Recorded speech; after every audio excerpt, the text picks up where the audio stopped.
Welcome to episode 4 of the Mindedness Revolution.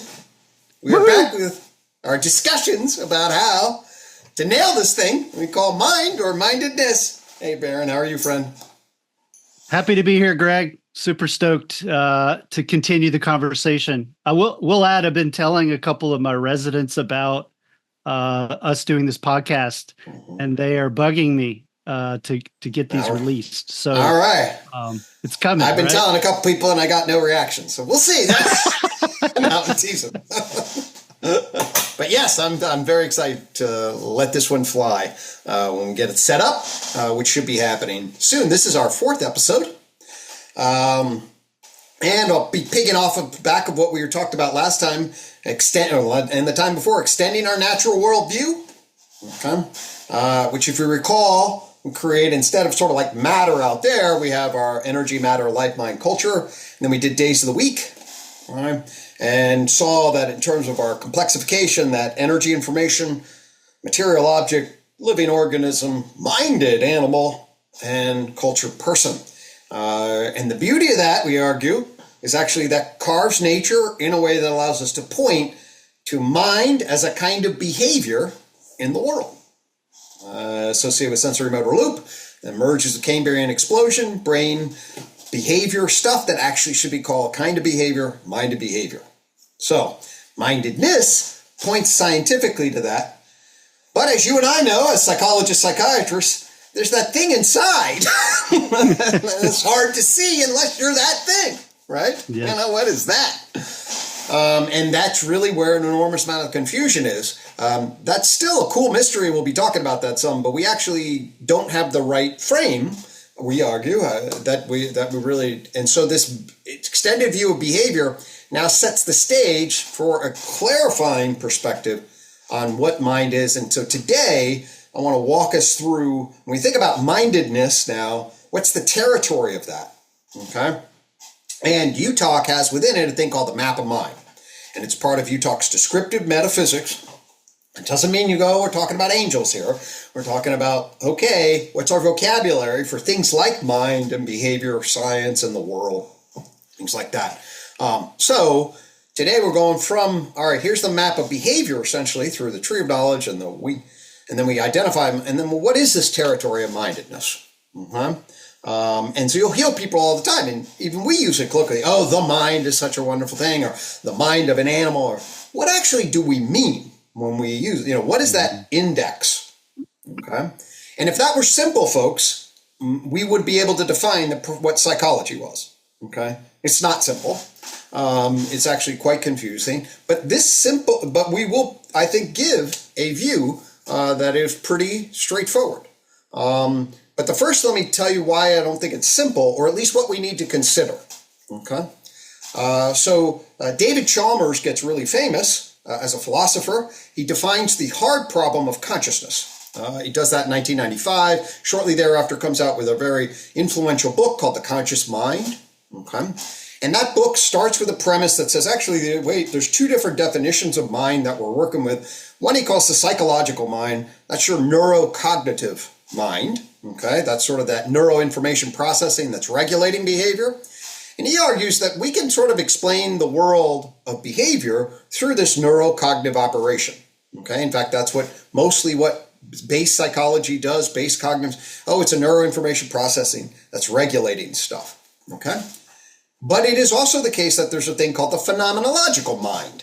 Okay, that's you experiencing shit in the world. Okay, so we can understand that somehow you have sort of a computer computational thing that detects red and then responds to it as if it's red and regulates behavior. Oh, red things are this. And we do that with robots. Robots we can do that with.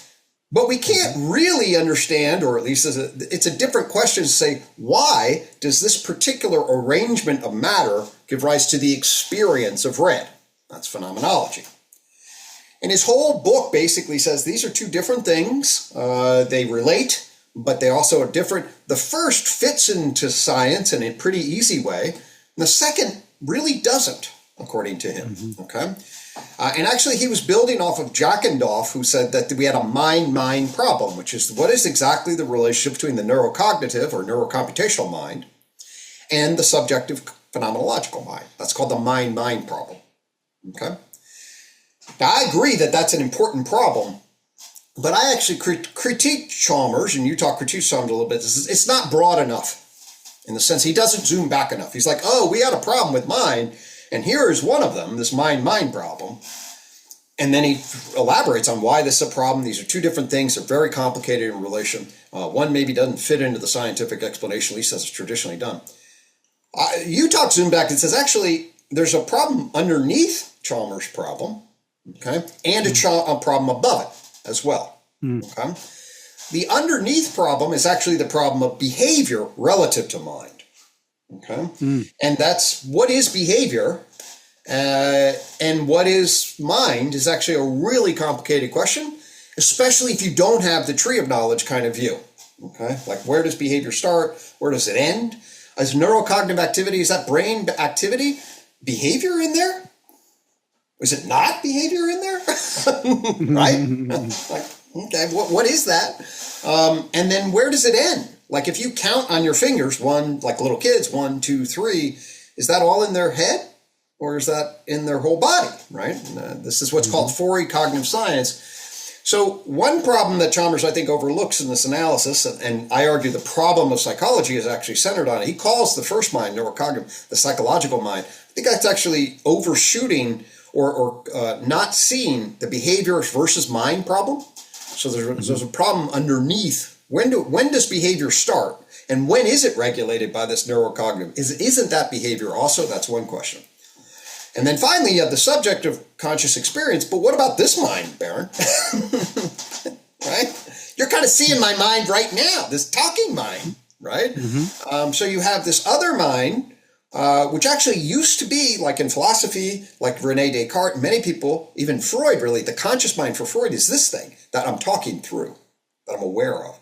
And actually you can share that, and that's actually with language, and there's a whole nother reality of reasoning and things like that. So there's actually a mind, I would argue, on top of, so it's not just two minds, there's the neurocognitive mind and the subjective consciousness, there's actually the egoic justifying mind on top of that. So the BM3, I argue, is not just a mind-mind, it's actually behavior to mind, to mind, to mind. Mind 1, 2, 3. So that's the problem, and the divisions between there, if you want to jump in on that. Yeah. So just for our listeners, that this may seem like a lot or not, but this is why we were framing mind within a larger naturalistic system of broadening our scientific worldview and saying there's a placeholder for mind, and now we're going to dive in and talk about it. And as you're saying, there's kind of a mind 1, 2, and 3, which we'll continue to talk about, and then give some concrete practical examples too of why this matters, right? Because some people will appropriately go, why does this still matter? I don't know, Greg. I've got great friends, people smarter than me would also say, why does it matter? So part of it is us languaging it in a way to make people aware of why it matters. So, Amen. Yeah. Good.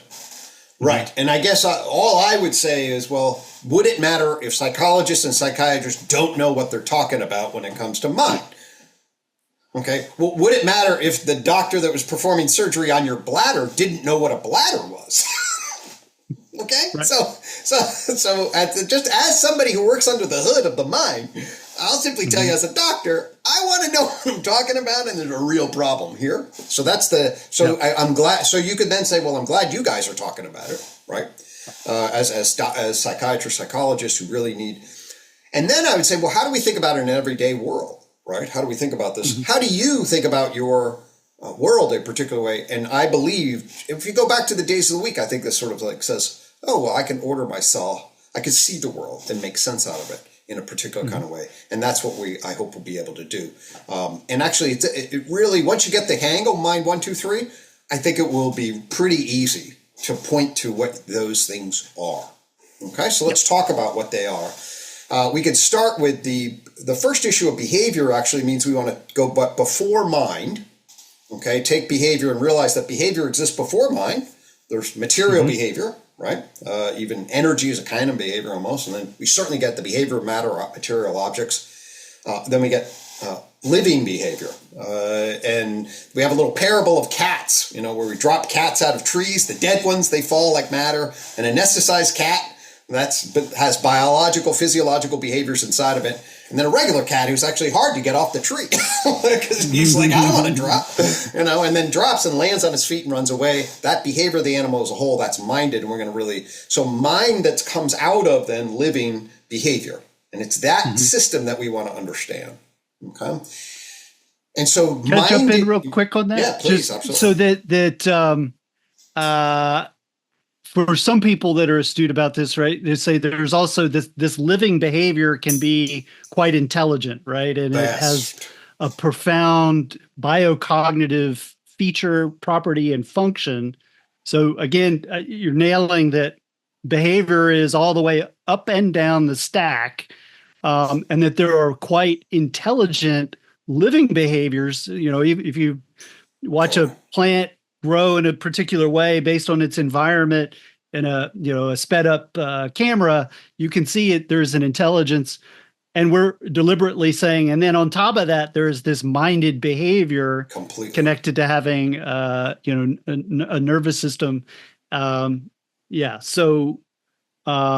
Totally. I'll give a very clear example. So I had a nasty little wart on here that I got sliced off, right? I would have no idea how to get it back to normal. Would you? Yeah. Yet somehow my body, the intelligence of my body has within it signals, and somebody like Michael Levin is really great at articulating the intelligence of physiology, even beyond genes and stuff. There's somehow an intelligence that knows what kind of structure it is, and knows when it's deviating, and knows how to get it back to how it should look. So the intelligence of the body, the intelligence of plants, the intelligence of fungi, by the way, I think actually fungi may come back and even bite the tree of knowledge in the butt a little bit, because the fungi may have a whole nother layer of intelligence we don't understand. There might be a mushroom coming off the tree, between animals and plants. I've been looking at fungi. Your point's a super important one. The living organisms show a complexification and show a resilience and a way of responding that I do think should be biocognitive. They should be thought of as cognitive agents in a particular kind of way, and they should have a particular kind of intelligence, super important. And then it's within the continuity, a discontinuity, an emergent layer of when that biocognition organizes in a way where those cells can transduce information over a much larger spatial temporal scale, then you get new types of behavior. Totally. And then where we get into the mindedness too, not only new types of behavior, but then you have this phenomenology piece too. Exactly. So brilliant. So and that's what we're looking at. So mindedness comes, and it starts with a neural network, like in a jellyfish. Okay, and then they start getting the ability to control the whole body, something like a planaria. That's a little worm. It's got little eyes and a bilateral system, and it moves its head. And then the final jump, at least, and this is I take this from Peter Godfrey Smith, is like at the Cambrian explosion. Okay, so this is about 530 million years ago. Within a very short period of time, at least geologically, 5 to 10 million years, we see the explosion of all sorts of kinds of new animal body plans. And they have brains and complex active bodies. What does that mean by this? A segmented body, it can walk, it's got claws. And really the best argument, makes most sense, is that actually what happened is, so planaria, they just eat, they're herbivores, so they're just going to eat other plants that don't move around. Well, then what happened was there's a body plan that could then eat other animals. Okay. And then you had an issue of aggression and predation, and then defense and sensation, and now you have this entire playing field of prey, predation, and also mating, and then territory defense, what we call animal behavior, okay? Which actually should just be called minded behavior, because it's another kind of behavior. Animal isn't specified, it's the kind of entity that does it, but mindedness is. And we can really see it's a sensory motor loop, okay, that then gets coalesced in a brain and active body, and that brain is basically tracking, representing, information processing the body and creating a regulation system on it, okay? And now if we have that, then we have what the map of mind does is it drops and says, okay, underneath this is life. Now you have mindedness, and then it makes a division between what you have on the outside, which we can call mind 1B, which is the between the animal and the environment, and mind 1A, which is within the nervous system. Okay? And so there's an information processing nervous system. That's how our nervous system is structured. It takes in inputs, organizes them hierarchically, regulates. And then mind 1B, that's behavior. Now, notice, so I thought you said that we didn't know behavior versus mind. It's like, well, notice it's minded behavior here, okay? Mm-hmm. And then a kind of minded behavior here, which we can label effectively mind 1A, neurocognitive information instantiation, and mind 1B, the overt activity of minded behavior. Okay? Mm-hmm. That's right. Mind 1. All right? And when you see a housefly avoid a fly swatter, you are looking at and battling mind 1, okay, in a way that you don't have to do with plants and even fungi. You don't have to sneak up on a fungi. Mm-hmm. You have to sneak up on a housefly, but not on a fungi. Okay? Mm-hmm. And that is mind 1. And then we get to this question of, well, is there something like to be a fly? Mm-hmm. Okay. Is there something like to be a housefly? And this actually is a great question. We don't know the answer to this question, I would argue. Sort of standard conservative neuroscience, neuropsychology, cognitive science, etc. The current answer is we don't know if insects have a first insect point of view on the world. I believe they do, and there's an argument to be said for they do, but there's a really good argument to say they're zombies. So zombies is the term in philosophy that says you behave regularly and with intelligence, but you don't have any internal experience of being in the world. And that, folks, is mind 2, okay? And the reason mind 2 is different is that whereas the first is, it's coming off life, it behaves a particular way. We can see the first from the outside. Right? Both the brain activity and the action. The second, mind 2, is from the inside view. And by the way, from the inside view, this is where it can only be seen from the inside, at least in a particular way. Okay, you can't see the inside view from the outside. All right, this is what's called the epistemological gap. And so mind 2 refers to the subjective conscious experience of being in animals. So to riff off that, that would mean, if I understand correctly, Gregg, that me or you, we, and a housefly both have a mind, at least a mind 1. There's some neurocognitive. We're definitely minded. Absolutely. We're definitely minded. Minded. Looking at the nervous, I can watch the fly. You can watch me move my hand. If I wanted to look deeper into the nervous system, right, I could dissect the fly. Hopefully in an ethical, naturalistic, scientific frame. And hopefully you wouldn't dissect my brain, but maybe you would put me in a MRI scanner and you could look at not the structural, not just the still image, but the functional activity, right? So that moment to moment, there's this kind of ongoing flow of information occurring in mind 1. And we're at the beginning of being able to capture various windows. I almost think of it as windows. So you can look at a functional MRI and you can see how different brain regions light up. You can look at EEG and look at waves of coherence across neurons that are firing at various synchronies. And to your point, then when we leap up to, if you will, a mind 2 that currently has the interiority, I would argue, I personally infer that I think that a fly has like a mind 2 experience, but I wouldn't hang my hat on it. And I would actually say to our listeners, I'm not here to convince you that flies have experience. That's not where my axe to grind is. I would say you have experience as a human with a mind 2. And guess what? All these minded animals, at least if we get to mammals, you talk birds, where we want to draw the line, but those critters not only have overt minded behavior that you could observe from the inside, like observe their movement or their nervous system, but they actually have some degree of experience. And presumably the closer we are to different minded animals, the more we can infer, right? So let's, because you could, yeah, the long argument is we're all could be philosophical zombies, but it intuitively does not feel right. You're like, totally. I'm not a zombie, and I feel pretty confident you're not either, right? Right, and I'm like exactly, where you go down 100%. That you troll that line. I think it's. I mean, philosophers use the zombie argument just for curiosity, and there are a lot of interesting things that can come off of a thought experiment. But it is patently absurd at just a basic level of epistemology, in my argument, to say, I don't know whether you have an experience. I do. You tell me.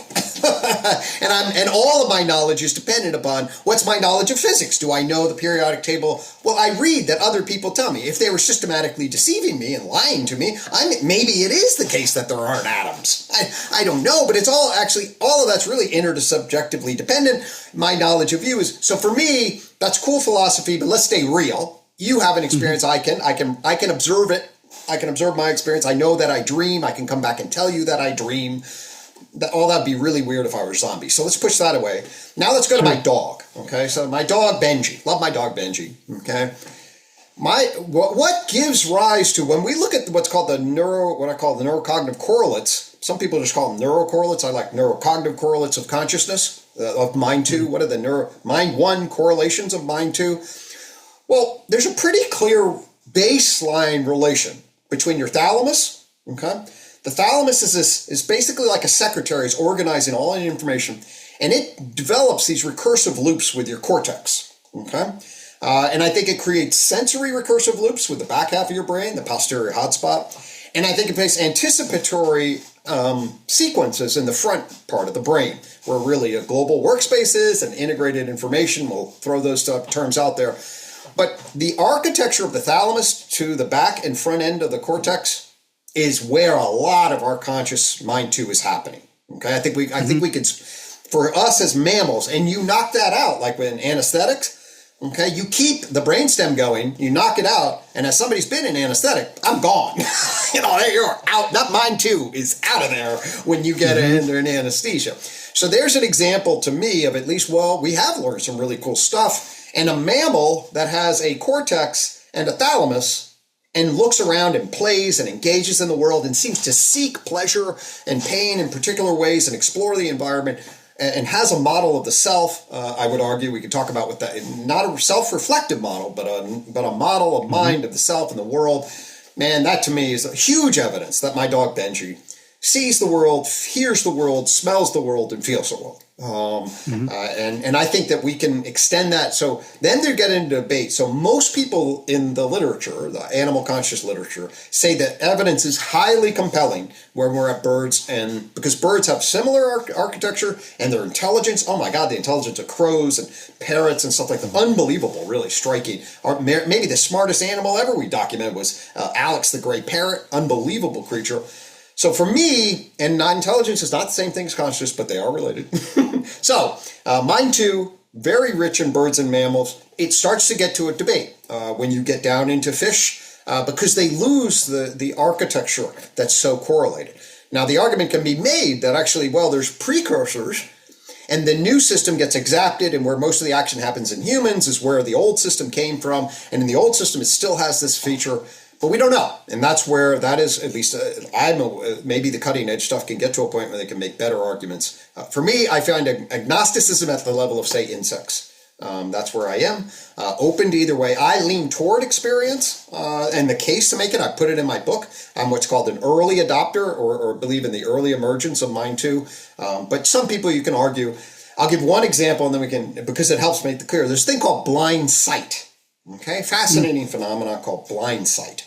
What is that? Well, they discovered that, so you have in your visual optic track, you have one track system that actually tracks sort of where an entity is, okay? And then you have another track that says what it is, and that pulls you back into the occipital lobe, and then that dumps it into what's called the tertiary areas of the cortex. And that's really where your consciousness, mind two, experience of vision ends up, such that if we ablate that, if we destroy that, okay, then you're going to get what's called functional blindness. But the functional blindness we saw in a couple of cases where somebody who's completely blind and experientially blind, meaning, hey, do you see things in the world? no, I'm blind. Okay, is walking down. There's a school. Weinskrantz is the guy who really saw this. Walking down. Oh, that's our timer. Walking down the aisle, and the completely blind woman moves out of the way to avoid stepping on a box, and then moves right around it. And the guy's like, "Well, what did you do?" And, nothing. But you moved to the side. Well, I felt like I needed to. Why? I don't know. He's like, And then he basically was able to show that this system, where things are, this tracking movement system actually can pick up, without any mind to experience, can pick up where things are. So that you can put an object in a room and say, where's the box in this room? What side of the room is it on? I have no idea. I can't see. We'll just take a guess. And 99% of the time, they're on the right side. So what are we talking about here? We're talking about there's a neurocognitive computational system, okay? Mind one, that can control behavior. Enormous amount of behavior is controlled non-consciously without mind two. Mind two emerges. When it does in the animal kingdom, great. Certainly birds and mammals, as far as I'm concerned. So you get mind two there. Mind two is really tricky. We don't know exactly what causes it to be. We can talk more about the mystery, but it is epistemologically from the inside, okay? Which is, by the way, different than whether it's on the inside or outside of the organism in mind one, because that's both all available from the outside. That's the behavioral science view of brain, behavioral science view of behavior, basically. And then there's the subject. And that emerges as mind two. It's a weird other thing, okay? But we need a vocabulary. UTalk says let's call that mind two. So you have mind 1A, that's your neurocognitive structure. Mind 1B, those are your overt actions. Mind 2, that's your subjective conscious experience of being. And that's animal world. And now we add the final layer, which actually, if you remember our theory of the week, we now actually need to jump over to Saturday and get into talking cultured persons, which of course what we do, which is the level of intersubjectivity and language, which actually cuts through the skin totally differently. Because look, I'm talking, I encourage people all the time, say something private, then say it publicly. It's the same damn thing, right? It goes right through the skin and maintains the same form. So the mind three is this talking cultured person mind on top of. So if we go back to Chalmers, there's mind one, mind two. That's super important. We need to get behavior in there, and we need to get mind three talking. So that gives us finally the map of mind. So what is it? 5 different domains. Mind one divides into A and B. B's behavior. Mind one's brain. Mind two's inside. Then mind three has the inside. That's private talking. And outside public talking. So you get verbal behavior and overt action on the outside. And then neurocognitive, subjective conscious experience, private narration on the inside. That divides the world of mindedness territory into a readily accessible map. So when you say the mind, actually you could mean any of these things, and this helps get more specific. Yeah, I love it. And just super straightforward. It's like we're kind of walking through, we're spending some time to talk about it to make sure, try to help people understand, but like we're really, if we zoom out, it's like, look at this naturalistic view of, we can talk about matter, life, mind, culture. When I get up in the morning, I remind myself of those, right? And then I also go mind 1, 2, and 3. So I can look at that, or at least imagine that within myself, right? To say, I have this neurocognitive process, this flow of information, allowing the system, which is, in a sense, it's a weird way to think of oneself, but it's like that you are this living organism that has this biocognition that can heal the nose, but also this minded animal that is quickly taking in the world. I don't have to try, right? I just see. There's seeing occurring. There's hearing occurring.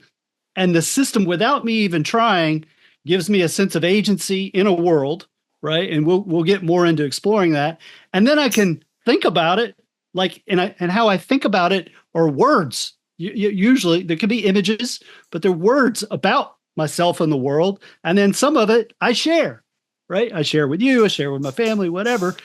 And so more of this will come out. I know we're running a little tighter to our schedule than planned, but very quickly, I would just add that, like, I can practice this on a daily basis with people I treat, right? So to actually say, when I see someone, as a psychiatrist and as a brain stimulation psychiatrist, is this more of a mind 1, 2, or 3 problem?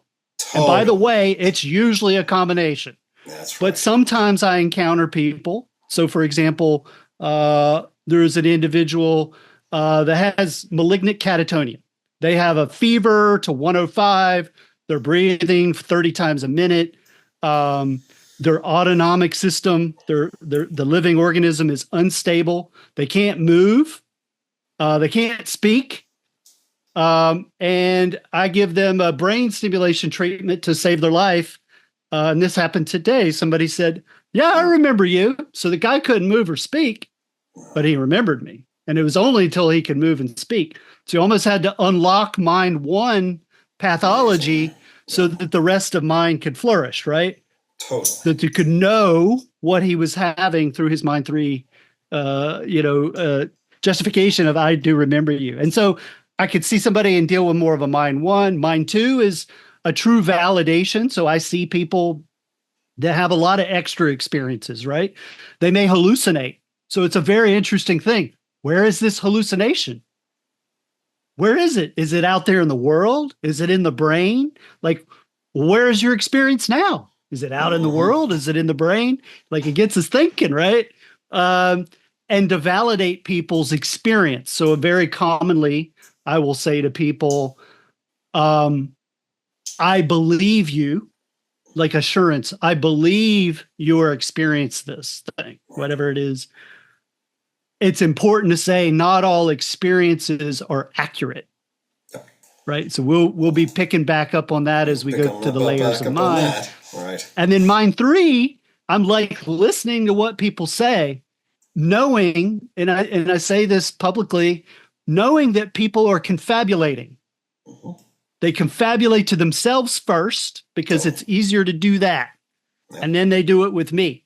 I'm not saying everybody's, and confabulation is not the same as lying. Lying is like, I know the answer privately, publicly, I feel like it's going to go bad, so I'm not going to tell you. It's like, no, their system is making it up. And guess what?